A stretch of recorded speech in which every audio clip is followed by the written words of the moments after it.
touching the plight of pensioners in Nigeria, I cannot but touch this thorny issue that has led many to their graves.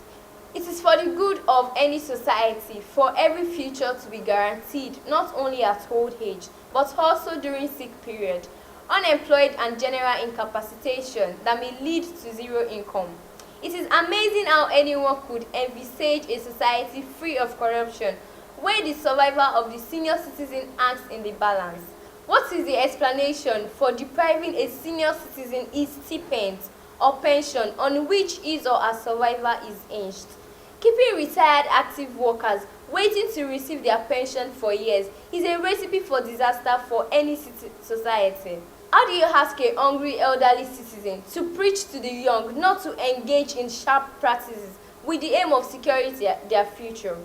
If senior citizens are seen hungry, there is no guarantee that any worker of today would not go hungry after retirement. It boils down to the tenets of a democratic constitution anywhere in the world that says the principal responsibility of a government is the security and well-being of the people. Let's get real. Democracy is not about choosing to meet expectations on paper, while real demands necessary to keep the people in peace is ignored. The government of the advanced democracies have no choice than to subsidize the underprivileged in the society.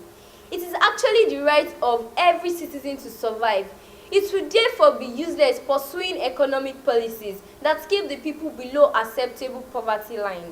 Our rowdy past as a nation comes to mind when the argument of the imperialist nations in economic terms is for the government to avoid economic subsidies in terms of prices of essential goods and services like petrol. Yes, the capitalists preached the prices must be left in the hands of demand and supply. Yes, it's worked in the developed world because other prerequisites have been met. In such instances, electricity and right to a decent accommodation is a right. The right to survival in terms of food and basic needs of life is sacrosanct. It therefore does not matter what the free market dictates. Back to our focus, we cannot but voice out our happiness for the seeming right direction that Nigeria has moved in the last 2 days. The current government has commenced a very vital journey to sanity. We heard the pensioners owed their entitlement for over 7 years has just been paid. This is commendable, no doubt. The life of the senior citizens is a concise measurement of the decency of a society. It is easier to fight corruption when basic things of life are guaranteed. All human beings are essentially same animals when it comes to survival instinct. There is nothing that makes most European or American citizens better than we Nigerians. If all privileges that guarantees the tenets of their democratic constitution are taken away as seen here in Nigeria, the reason that some of us always believe that Nigerians are the best set of people in the world would come to bear. Very few citizens in the developed world would survive for a month under the excruciating conditions that Nigeria and the citizens of Africa are subjected. Now that the tone has been set, the current government has recognized the need to keep high the confidence of the retirees, senior citizens for that matter. We must not allow a reversal of these all-important forward movements. Never must we allow the irresponsibility of the past. We can only build on this gesture by ensuring we start scrutinizing and implementing the tenets of our democratic constitution.